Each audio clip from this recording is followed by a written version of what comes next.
सभी को मेरा प्रणाम। दोस्तों, 7 तारीख को उत्तराखंड में एक मास रैली का आयोजन हुआ था, जिसमें बड़े पैमाने पर लोगों ने पार्टिसिपेट किया। मीडिया ने भी उसको बहुत अच्छे से कवरेज किया।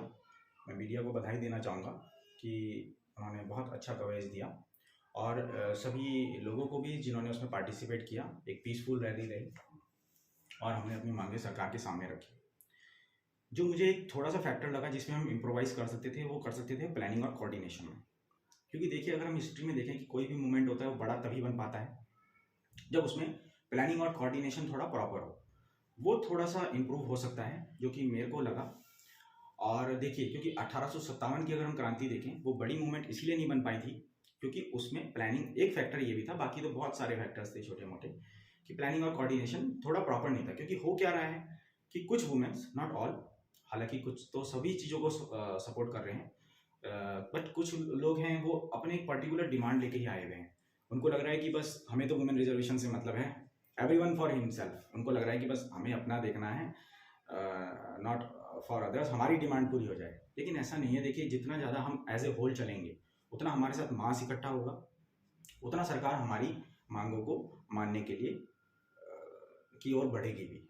तो देखिए, जो वुमेन्स हैं जो सोच रही हैं कि बस हमें खाली रिजर्वेशन से मतलब है, और जो कैंडिडेट्स हैं जिनको एग्जाम में धांधली दिख रही है, वो सोच रहे हैं कि हमें वुमेन रिजर्वेशन से क्या लेना है, तो मैं उन लोगों को बोलना चाहूँगा कि नहीं, ये 3 मुद्दे, एक ये वुमेन रिजर्वेशन, सीबीआई इंक्वायरी और जो ये भू कानून है, ये तीनों हमारे उत्तराखंड के भविष्य के लिए बहुत ज़्यादा इंपॉर्टेंट है। तो सभी लोग इसको एज ए होल लेके चलें, नॉट एज ए इंडिविजुअल। देखिए, वुमेन रिजर्वेशन के बारे में मैं पहले भी कई कई बार बोल चुका हूँ, और बस एक और इसमें पॉइंट ऐड करना चाहूँगा कि यहाँ पे जो स्टेज हमारा बना है, इसमें हमारी महिलाओं का कंट्रीब्यूशन हमारे जो पुरुष हैं उनसे ज़्यादा है, तो ये डिजर्व भी करती हैं। और दूसरा, जो हमारे फैक्टर्स हैं, जोग्राफिकल लोकेशन, डिजास्टर, रिसोर्सेज, इनके तहत हम उसे रिस्टोर कर सकते हैं। और जो एक हमारे रिफॉर्मिस्ट भी हुए थे बहुत बड़े, राजा राम मोहन रॉय, उन्होंने भी एक बात बोली थी कि if you want if you want social equality between man and woman, then you have to provide them economic equality. तो जो इकोनॉमिक इक्वलिटी आएगी, तभी सोशल इक्वलिटी भी अपने आप आने लगेगी। उसकी ओर भी अगर हमें बढ़ना है तो ये बहुत ज़्यादा जरूरी है। ये मैं इसलिए बता रहा हूँ क्योंकि कुछ पॉइंट्स इनके सपोर्ट में पहले भी मैं रख चुका हूँ, तो ज़्यादा नहीं डिस्कस करूँगा। मेन जो आज मैं अपना अनुभव एक शेयर करना चाहूँगा उत्तराखंड में, क्योंकि हम देख रहे हैं आए दिन आता रहता है अखबार में कि इस एग्ज़ाम में धांधली हुई, इसमें धांधली हुई, इसमें धांधली हुई। तो उससे रिलेटेड मैं एक चीज़ आप लोगों के साथ डिस्कस करना चाहूँगा। मेरा जो अनुभव है एक इंटरव्यू का यहाँ उत्तराखंड में, जो कि मैंने 2016 में दिया था। हालांकि when I was preparing for the technicals, I have appeared near about 16 to 18 government exams interview. कुछ में मैं सक्सेसफुल भी रहा, कुछ में अनसक्सेसफुल भी रहा। Then I switched on to non technical. तो जो मैंने एग्जाम्स फेस करे हैं वो थे UPSC engineering services, 3 times I have appeared in the interview. 2 times I have appeared for the group B gazetted post. एक मेरा नाम रिजर्व लिस्ट में है, एक का रिजल्ट अभी पेंडिंग है। 2 बार मुझे मौका मिला उत्तर प्रदेश लोक सेवा आयोग में, एक बार एई के लिए, असिस्टेंट इंजीनियर के लिए, और दूसरी बार पॉलिटेक्निक लेक्चरर के लिए। हालांकि एई में मैं कुछ मार्क्स से नहीं सफल हो पाया, लेकिन पॉलिटेक्निक लेक्चरर में मेरी 2nd रैंक रही। एई में भी मेरी कुछ डिपार्टमेंट से ज़्यादा थी, बट वो सेपरेट कट ऑफ के कारण फाइनली नहीं हो पाया। उसके अलावा मैंने बार्क में 2 times इंटरव्यू दिया है, NPCIL, और जो और एग्जाम्स है जैसे कि भारत इलेक्ट्रॉनिक्स लिमिटेड, उसमें एग्जीक्यूटिव में I got selected, DMARC JE selected, SSC JE, कुछ ऐसे एग्जाम्स हैं जो मैंने निकाले, but I didn't go for interview as I always had it in my mind कि मेरे को अपने स्टेट को सर्व करना है। मुझे यहाँ से बहुत ज़्यादा लगाव है। लाइक कोल इंडिया, उसमें फार ऑफ लोकेशन मिलती है, मैनेजमेंट ट्रेनिंग की जॉब थी, आई डिडंट गो। कुछ और भी हैं। तो मकसद यहाँ पे ये नहीं है कि I am here to boast about these things, because I still believe हम लोगों को ऑलवेज बेटरमेंट की तरफ जाना चाहिए, और there is a lot to achieve. और हम कल भी हार्डवर्क करते थे, आज भी करते हैं, आगे भी करते हैं। बट अफसोस किस चीज़ का होता है? अफसोस होता है जब हमें पता चलता है कि हमने जो इतने इंटरव्यूज़ दिए हैं, इनमें एक इकलौता ऐसा इंटरव्यू था उत्तराखंड जल विद्युत का, जो 2016 में हुआ, जिसमें हमसे हमारे रिटर्न मार्क्स अंदर घुसते ही पूछ लिए गए, जबकि it is not allowed in any interview to ask the written marks of a candidate. और मुझसे ही नहीं, सारे ही कैंडिडेट जितने आए थे सबसे पूछा। और आप अगर पूछेंगे भी उस समय जो लोगों ने इंटरव्यू दिया, तो वो आपको बताएंगे कि ऐसा हुआ था। अब मुझे नहीं पता उसके पीछे उनका क्या प्रयोजन था, पर उससे ही शंका पहले ही पैदा हो जाती है। और बाद में हम लोगों को पता चलता है कि उसमें कई कई ऐसे लोगों का सिलेक्शन है जिनके ताऊजी या चाचा एग्जामिनेशन कंट्रोलर हैं, सीट भर दी, किसी ने किसी का कोई हाकम सिंह से पैसे लगवा के लगा है, कोई दूसरे माध्यमों से लगा है, गलत तरीक़ों से किसी को प्रोफेसर्स ने क्वेश्चंस बता दिए।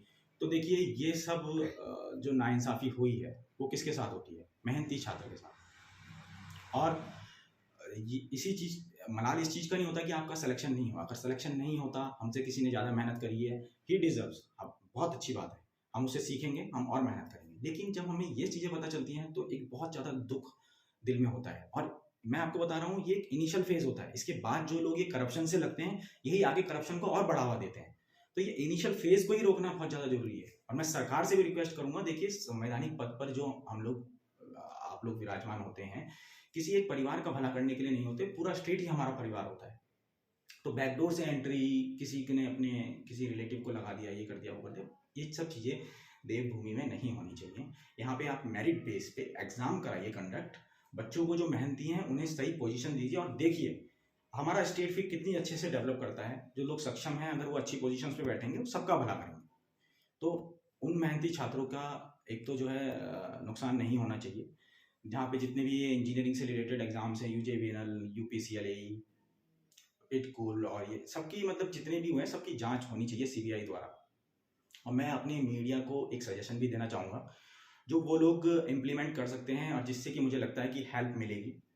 वो क्या कर सकते हैं? देखिए इन सारी धांधलियों का आउटकम क्या हुआ? वो कैंडिडेट्स जो सेलेक्टेड हैं गलत माध्यमों से, तो क्यों ना हम उनको ही इंटरोगेट करें। They are soft targets. क्योंकि मैं ये मानता हूँ कि अगर कोई बंदा हार्ड वर्किंग है, किसी का कोई इंटेलिजेंट है, हार्ड वर्किंग है, वो कभी भी ऐसा रॉन्ग पाथ फॉलो करेगा ही नहीं कि जिससे करप्शन के थ्रू किसी जॉब में घुसना। ये बच्चे हैं डल, तो आप डायरेक्टली इनको इंटरोगेट करिए। मीडिया से मेरी रिक्वेस्ट है, अगर ये लोग जेन्युइन हैं तो ये खुद से सामने आएंगे। और अगर एक्चुअल में इन्होंने इतना अच्छा ट्रांसफॉर्म किया, क्योंकि मैं देख रहा था कई बच्चों ने तो इनके मार्क्स तक पिछले एग्जाम्स के अपलोड कर दिए हैं नेट पे, न्यूज़पेपर्स तक में आ गया है कि ये कैंडिडेट पिछले कुछ एग्जाम्स क्लियर नहीं कर पाए। ये नहीं, देखिए मैं ये नहीं मानता कि कोई बंदा ट्रांसफॉर्म नहीं कर सकता। If a person toils day and night, he may transform, और हमें उसकी रेस्पेक्ट करनी चाहिए, उसकी जर्नी कवर करिए। अगर ऐसा है सच में तो हम लोग सीखेंगे और यूथ सीखेगी उनसे कि उनकी जर्नी कैसी है। लेकिन अगर वो गलत माध्यमों से इनमें घुसे हैं तो वो सच में कैमरे के सामने नहीं आएंगे। और मीडिया की जिम्मेदारी नहीं, मतलब मीडिया से मेरी रिक्वेस्ट है कि मीडिया जो है इसको दर्शाए, अगर वो लोग कैमरे से भाग रहे हैं। क्योंकि मुझे नहीं लगता 10-15 मिनट का इंटरव्यू देने में किसी को कोई परेशानी होगी, अगर वो जेन्युइन कैंडिडेट्स हैं तो।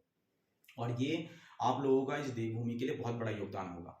क्योंकि देखिए अगर उन लोगों को कोई पनिशमेंट नहीं मिली, अगर उनको उनकी जॉब से बर्खास्त नहीं किया, आपने हाकम सिंह को पकड़ लिया, आपने इन लोगों को पकड़ लिया, अगर इनकी संपत्ति ही जब्त नहीं हुई, इन पे फाइन ही नहीं लगे, तो इन्हें पनिशमेंट क्या मिला?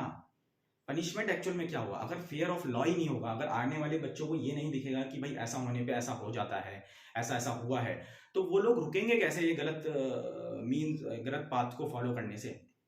वो करना बहुत ज़्यादा जरूरी है। इसे एनएसए एक्ट में लाइए, या इनकी संपत्ति जब्त कीजिए, या इन कैंडिडेट्स को इंटेरोगेट करके इनको बर्खास्त कीजिए तुरंत। ये सब बहुत ज़्यादा जरूरी है।